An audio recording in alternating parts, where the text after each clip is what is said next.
calling all the communities and the fair, we are a community-driven organization. We feature the community. We are our county, our fair.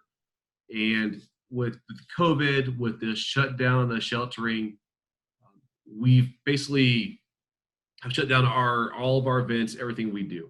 It's not just the county fair, not just kids out here with livestock projects, grandma's jams and jellies and flowers and carnival rides and concerts.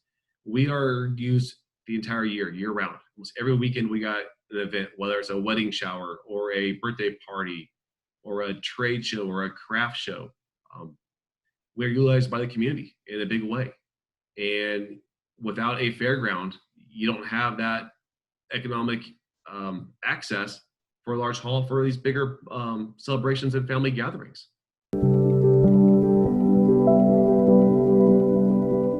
That puts us in red in a big way. The fair is 65 to 75% of our annual revenue for the year. Our annual budget's about 1.3 million total for the fair. So it's a big chunk of what we spend our money on and a big chunk of what we make our money off of. And we try to make a couple $100,000 off the fair every year to get set up for the following year. But with no fair, it's going to be a tight one this year. We've already had to lay off a lot of our staff. We've cut all of our programs. We've had to cut a lot of our use on the property. We're down to just trying to keep the buildings together. Right now, it's me and two of our staff people on site. And we are just trying to get by, and we're doing the minimals we possibly can. We're spending our money very wisely, very smartly right now. We are just in the conserve and survive mode. And it's not just the fair that we're looking at. It's not just the annual event. And granted, it's a big event. It brings a lot of people and a lot of nonprofits in. But when you lose a fairground, you're losing a economical facility for the community to access that the private sector might be overpriced, or the private sector could be higher in pricing than what we are. You're losing a facility for emergency responses. What we are in the communities is a developed resource with open space for CAL FIRE, OES, whether we are a shelter for a mass tragedy or we are a staging ground for a fire up in the foothills. It's what fairgrounds are. It's what fairgrounds do. We double down hosting the county fair, but we are a community-driven facility first and foremost.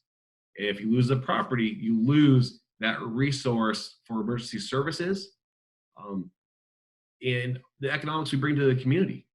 The events we have week in, week out, plus the county fair, it's a huge economic driver for the county and the community that you wouldn't see otherwise. And you're bringing in outside money into your area, which is huge. Not just changing dollars and cents hand to hand locally, it's outside money in.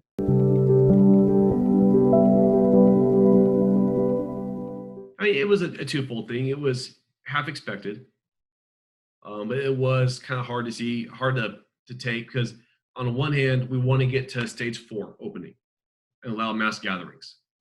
Once we get to that point, fairs can open back up, go back to business as usual, and get these events in. We've canceled Brewfest, concerts, other fundraisers. We can get them going again, once we get to stage 4 and the clearance. So that's been our hope. Our goal is to get there relatively quickly and safely, open back up. By taking a step backwards and closing down a little bit, it reinforces and reminds us that this is a marathon, not a sprint. That we got to go the distance. We got to navigate COVID safely and correctly, so we can open up with our community safety in mind first and foremost.